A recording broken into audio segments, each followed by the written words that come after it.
दिनांक 11/2/26ला नमन राऊत वय वर्ष 14, तसेच दिनांक 14/2/26ला अथर्व राणे वय वर्ष 14 या विद्यार्थ्यांनी राहत्या घरी फाशी घेतलेली आहे.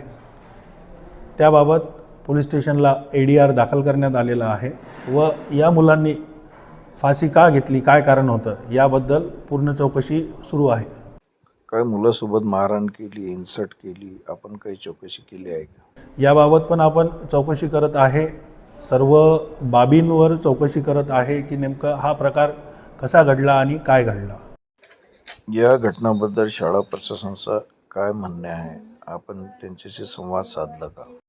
शाळा प्रशासनाशी आम्ही बोललेलो आहे आणि त्या वर्गातील इतर जे पालक आहे त्यांचीही बैठक शाळा प्रशासनाने घेतलेली आहे की आपल्या मुलांना व्यवस्थित काउन्सिल करा, त्यांना अशा कृत्यापासून दूर राहायला सांगा. की कुठलीही अडचण असेल तर त्या अडचणी आपण सोडवू शकतो सगळे मिळून, असं आवाहन पालकांना करण्यात आलेलं आहे. विद्यार्थ्यांना तिथल्या शिक्षकांनी असं बोलवून सांगितलेलं आहे की कुठलीही अडचण अशी नाही की ती सोडवल्या जात नाही आणि त्या अडचणी जर पालकांशी आणि शिक्षकांशी चर्चा केल्या तर त्या आपण सोडवू शकतो.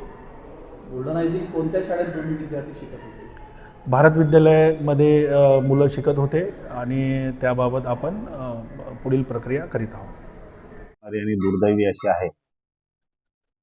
खरं म्हणजे 8व्या वर्गातल्या विद्यार्थ्यांनी या स्तरापर्यंत यावं हीच एक मनाला न पटणारी कल्पना आहे.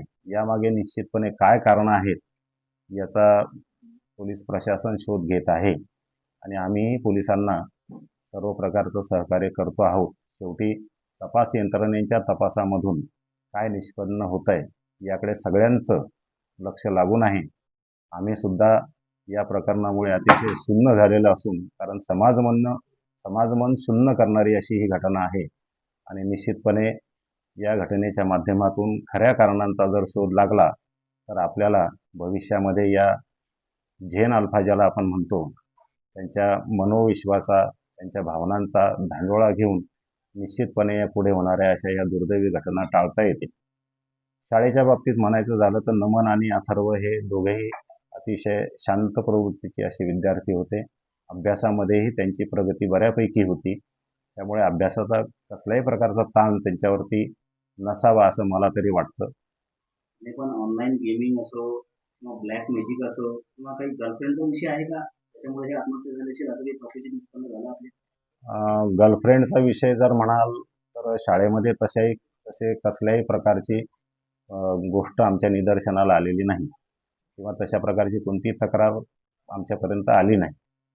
त्यामुळे हा प्रकार नसावा असं प्रथमदर्शनी मला तरी वाटतं. राहिला ऑनलाईन गेमिंग आणि ब्लॅक मॅजिकचा विषय, तर शाळेच्या परिसरामध्ये आम्ही सर्व शिक्षक लोक अगदी मधल्या सुटी असो, 10 मिनिटाची सुटी असो किंवा तासिका असो, यावेळेला विद्यार्थी सतत आमच्या संपर्कात आणि आमच्या देखरेखीखाली असतात. त्यामुळे इथे अशा प्रकारच्या कोणत्या गोष्टी होण्याची शक्यताच नाही. दुसरी गोष्ट, मोबाईल शाळेमध्ये आणणे याला आम्ही परवानगीच देत नाही. किंबहुना घरीसुद्धा विद्यार्थ्यांना कोणताही गृहपाठ हा मोबाईलवर दिला जात नाही जेणेकरून ते मोबाईल हाताळतील. आमचा प्रयत्न त्यांना सतत मोबाईलपासून दूर ठेवण्याचाच आहे. या पद्धतीनं आमचा कटाक्ष असतो. आणि ब्लॅक मॅजिक वगैरे ह्या ज्या प्रकाराबद्दल आपण म्हणतात त्याबद्दल मी पण पहिल्यांदाच हा शब्द ऐकतोय. त्यामुळे असं काही असेल हेही माझ्या स्तरावरून मला सांगणं कठीण आहे. बाकी सर्व समाजाने आणि सर्व पालक असोत, आम्ही आहोत किंवा इतरही संस्था असतील, समाज असेल, खरोखर या गोष्टींच्या दृष्टिकोनातून एक विषण्ण करणारी अशी ही गोष्ट आहे. एवढंच मी या निमित्ताने सांगू शकतो.